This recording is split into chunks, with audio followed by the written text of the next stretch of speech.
Welcome to the F3 podcast, where we talk food, football, and fantasy football.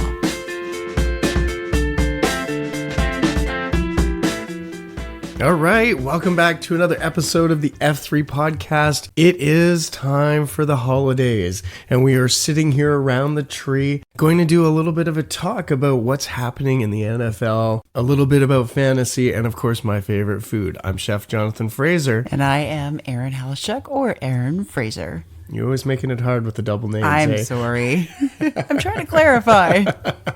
Fair enough. Christmas clarification. That's right. As you can tell, we are getting ready for Christmas here, but of course, Yes. we've had a great day of sitting and watching a little bit of football. I was going to say it's my favorite time of year, and that's not just because of Christmas. It's because it's week 17 coming into the last couple of stretches here. We're week 16, I should say, coming into the last couple of stretches of the regular season, which is an absolute favorite. That's right, and that means a lot of exciting stuff coming up for us. Yes, in the next month and a bit. That's for us. right, So, absolutely. But we'll keep you on track of what's happening with that. For today, let's get into a little bit about what we're talking about. So we are in what weeks? We are in week 16, and it is a good week. It is always a great week because we are heading into our Christmas week, which for the NFL means multiple games on Thursday. Oh, that's going to be a big Christmas day. day. A good day, absolutely. And so our team of the week, we are talking about the New England Patriots. Mm-hmm. Now, this is a bittersweet team for you. Well, yeah. I mean, they are incredible, and they always have been quite, I guess, in terms of professional sports, not just the NFL, not just American football. I mean, the word legacy has been certainly tossed around with the Bill Belichick, Tom Brady era, and by, very much deservingly so. That word gets tossed around a lot in sports sometimes, I think, and too much perhaps. But in this case, they have come as close as you can absolutely come, if not surpassed what you would consider a sports legacy. So, well, before we get there, let's get into your sports. Oh, my sports. Let's Certainly get into not a little known bit as what's a happening legacy. with you in fantasy, right? Oh boy.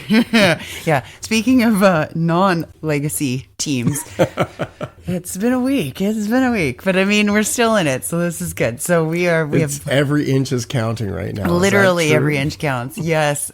So we are in our second last week of fantasy football, as are most leagues, I'm sure. But, it's been a wild week of football, wild week of fantasy football. So usually they do go hand in hand. I mean, week 16 started with that wild Seahawks LA game, which for any fantasy managers, I mean, anytime a game goes into overtime is always a good thing if you've got players on either of those teams. So I know a lot of people certainly help, but that was a pretty wild game as well. There's been some really interesting games and just interesting games in general, but there's lots to talk about here. I know we're going to get into that when we get into the games here. Yeah. But let's talk about which is the player that's been carrying your roster right now. Oh, for me personally. So I know we've touched on this previously because I had Patrick Mahomes, and obviously I had to put him on the bench when he got injured. So swapped him out with Jared Goff, and he kind of stuttered a little bit out of the gate for this week. He wasn't giving me a lot of points in the first half, but the team rallied right at the end and went down for what they hoped to be a game-winning touchdown drive, which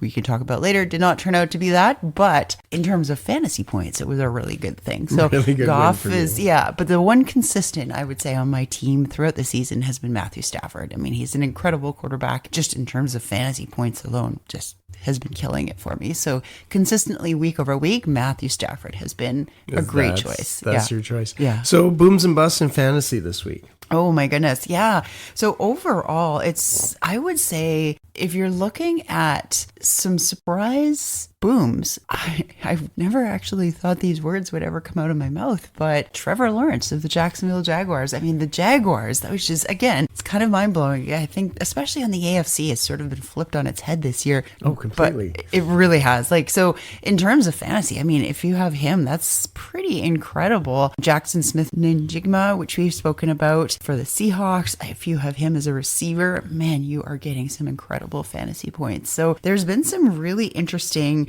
kind of sleeper hits. I don't know if that's the right word, but definitely some good ones in terms of these are the players you're looking looking for, to. yeah, and maybe even something to consider for your roster next year. But in terms of busts, I mean, it's unfortunate to say, and I don't really want to say it, but Josh Allen, I mean, he did unfortunately seem perhaps a bit injured, and of course that has something to do with it, but injuries has certainly been, especially for quarterbacks, a factor this year, and especially the last bit of the season. So many different quarterbacks going down and getting injured, and that was a surprising was one. it last week that they had to bring back a grandpa over there? Yes, brought his walker on with him, but he still performed, right? Oh my goodness. So everything's looking pretty good with your team. And where are you sitting? You won this round? Well, no, it's to be determined. We'll see what Monday Night Football, by the time this airs, I will know my fantasy football fate, whether I'm playing for the championship game, whether it's be a battle of first and second, or the consolation prize of third versus fourth. So time will tell. Monday night, hopefully Christian McCaffrey can get me some points. So. Right. So looking into next week, what is your thoughts on? Yeah, I guess it really depends on how I seed. I think I'm going to have to change up maybe a couple of receivers and a running back or two. But at this point in the season, your options are fairly limited. So you kind of have to make the best of what you've got. And like anything with fantasy, it's a little bit of a hope and a prayer. That's right. Good. So let's move on from there and let's get really into what's happening in the league. Because there's been some pretty crazy games and some weird calls at the end of games. And where do you want to go? Where do you want to start on this one? Let's start chronologically. Let's start with Thursday Night Football with LA versus the Seahawks. And that was a game that was really hyped up to be quite the game to watch. And it's rare that the hype and the playoff of the game actually matches. And in this case, it definitely did.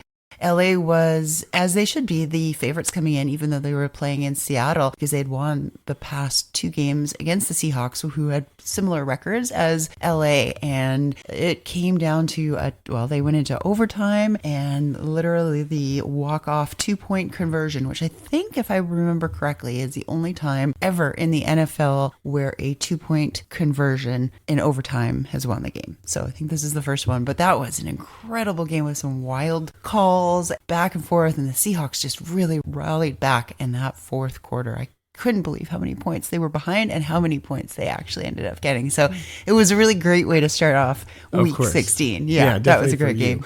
I liked that game. Moving forward onto other games there. Yeah, I mean, the other game that we were talking about were Steelers and the Detroit Lions that were playing on Sunday afternoon. That was a bit of a wild game, and again kind of came down to those last minute calls and penalties by the refs, and just really made for a wild competition. Detroit was kind of flatlining a little bit, and they rallied back again. What looked like it could have been a walk-off touchdown to win the game, and they had it, and it got called back by a really, not a bizarre penalty. The penalty call was correct, but the way in which the game ended was really bizarre. So it left a lot of people maybe a bit confused, and just, it was a wild, dramatic game to watch. Throw in a punch to the face by DK Metcalf to a fan. Why not? Yeah, let's put that in for good measure. What's going on there? Because the game isn't wild enough. Let's add a little bit more drama to it. So, and that can't be a good thing for the Steelers. Not for anyone. That was a bit of an interesting game as well. And, even now with Baltimore and New England, the game's pretty tight, and Lamar Jackson got injured. So you just never know. And I think Baltimore is hanging on with a hope and a prayer into the playoffs, and Jackson was truly their best hope and chance of getting there. And now that he's out, I don't know what those chances will be looking like. We'll have to see. Okay, well, that's great. So let's go on with your Super Bowl predictions. What do you think is happening? Who's going to be moving up in the leagues? It's amazing. Week to week, you just, at this far deep into the season, you just never know. Again, personally, I would love to see probably one of the most underrated teams in the NFL get back into the Super Bowl, and that would be my Seattle Seahawks. I don't think realistically it will happen, but I'd like to see it happen. Let's say that. I'm looking out there. I think any of my predictions from the beginning of the season went out the door. 100%. Like, I'm looking, half of my favorite teams are in the toilet right now. And I was like, or the teams that I looked that were like top contenders last year are in the bottom. Yeah. So it's it's amazing. Everything's Absolutely. flipped on its head, right? Totally, yeah. And even like the Broncos stumbled a little bit this week. So who knows? Like, I still think, even though they lost, it was an extremely close game. I still think the Rams have a really good chance of making it in for the NFC for sure. And who knows, in the AFC, like, it seems like all bets are off at this point. Maybe Jacksonville, maybe New England, who knows, right? It's a wait and see. Yeah, no solid predictions yet. And that's a really cop-out answer, but it is the truth. And of course, we're always looking at injuries and any other gosh. storylines that are going on. Yeah. So anything that's the big news we're talking quarterbacks getting Where hurt. Left, I right, think center. that's usually the biggest thing, especially this time of the year, because depending on the severity of their injuries and where the team is headed, whether they're heading into the playoffs or not, that's always a concern. And especially like just a team like Baltimore, for example, where they are very, very much dependent on a series of wins in order to sneak back into the playoffs. And without their star quarterback, that's probably not going to happen. So, and I think a lot of teams are on that kind of precipice of injury versus playoff destiny. Well, I think that's good for us on there, but maybe it's time to start talking about our team of the week. Getting back to legacy. You've already gone on a little bit about I did. this, but I'll let you talk a little bit about Yeah, I mean, New England, I think, is the team for everybody to love to hate. I think we're either a Patriots fan or you hated the Patriots, and I fell in the latter of those two categories.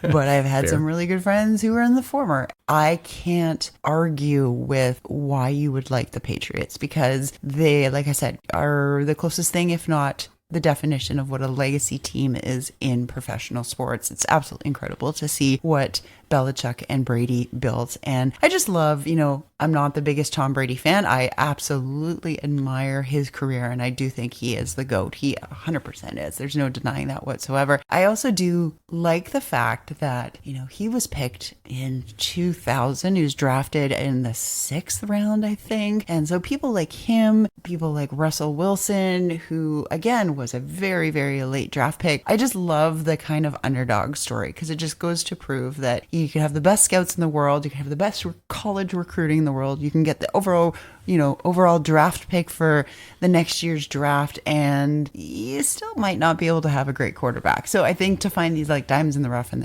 that is truly the definition of, finding a diamond in the rough in the 6th round of the 2000 draft, and truly, arguably the best quarterback and the best player in the National Football League to ever have played the game. It's pretty remarkable. That's amazing. Mm-hmm. So definitely one of those teams that's... Yeah, and once Brady left Tampa Bay, and then Belichick eventually left as well, New England certainly took a little bit of a downturn, as to be expected. But now that they've got, Drake May at the helm, and they drafted well, they've got quite the good season going. They're at 11-3 right now. They're playing extremely well, good coaching. And so it's really nice to see, like I said, even though I'm not a huge New England fan, it is nice to see kind of their success come again post Belichick and post Brady era. So we'll see how it goes. I think they've got a pretty good quarterback in Drake May, so I'd like to see his career develop and watch where he goes with New England.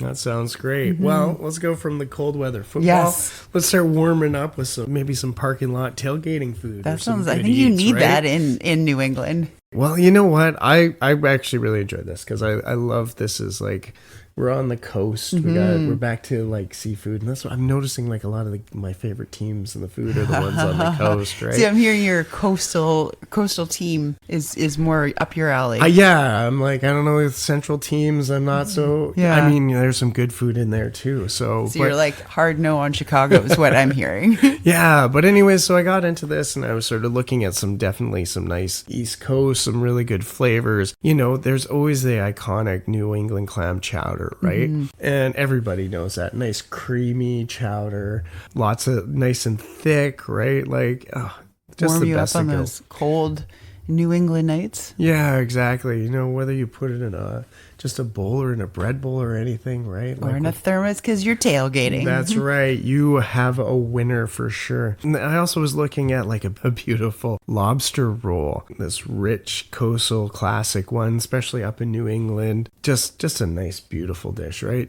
A good tailgating sandwich. Nice, good tailgating, especially, being on the coast there with with the lobster Fresh area. It's lobster, definitely yeah. a winner, right? And then, of course, Boston baked beans was one that kind of clicked into my head, too. Oh, you're living on the edge or on the wild side. You're taking baked beans to a tailgate party. Oh, you gotta love it, right? That rich food just to warm you up. And then, of course, you know, there was the other one I was thinking about was like nice fried clams are always a nice one. Crispy, salty, perfect for stadiums. Maybe a nice little dipping sauce to go with those. You're into some good times. Also, the other one that came up on my radar here was Fenway Franks, right? Classic Split hot dog. top hot dog, Yeah. right? They're always a game, nostalgic food, especially for that area. But then I kind of got going here a little bit, and I went a little bit outside, and I was looking at the New England steak tips. Oh, like little tip, like bits, or Yeah. what are steak tips? So it's a true New England original, right? Basically marinated beef, grilled, little slices, right? Like little cubes up there. You know, perfect for tailgating because you can just have them, pop them in there. Gonna pair really well with a nice beer. Easy for grilling, quick to grill, and easy to share, right? Right. So I just thought these steak tips, especially those marinated and all that wonderful flavor, I just thought this is something just perfect, right? Just something that's going to hit when you're out on a cold day watching the game, I right? like that. That was kind of my pick for this week. I like So, of course, it. you know, getting some nice sirloin tip or, you know, even maybe some tenderloin, cubing that up, marinating it up really well, and then grilling it off. You got a special treat there for sure. Let's do a little bit of recap on today. What did we learn today? Well, we learned that fantasy goes on a hope and a prayer. Skill may be a factor, but hope and a prayer, definitely another part of that factor. You know, it's just really interesting to watch that the injuries come in this part of the season and so late and deep into the season that it makes you wonder how, especially quarterback injuries, are going to have an effect on playoff bound teams. It's, you know, it's just been a completely dramatic week in the NFL in terms of games that are finishing right on the line. Seahawks and Detroit and those sort of games. Denver lost this week. So just when you think things might go one way, you know, it's the NFL. It's the best part of sport, right? It's the unpredictability. It's those last 3 minutes. The drama of sport. We also And DK learned- Metcalf punched a fan. Oh yeah, no, we learned that today. Yeah, we did. What else about football? About the Patriots? We can say Yep. a dynasty team for sure. I would say a dynasty team, even And- though that hurts my heart a little. Yes, they are. And then for food, we're talking about New England steak tips. And a good bit of times. clam chowder if you want. All right, so we're about to get ready for Christmas. Yes. And wrap some gifts and finish up all that fun stuff. Time to hit the spinny wheel because One more time in 2025. Let's spin this wheel. Oh, interesting. Speaking of the Midwest, or I guess central part of the country, Chicago. Oh, Chicago The Bears. Bears. The Bears. Let's go to Chicago. All right. That's a good way to finish off the year. We're going to do some December in Chicago. I Yes, love we this will. idea. It's going to be cold weather food, so we're going to need something I like to that. warm up with. Yes. Good way to end the year. Well, Erin, thank you again. I'd just like to thank everyone for joining in with us. It's been great having you with us on this podcast today, and we hope you spend your time enjoying all the great things of football, food, and fantasy.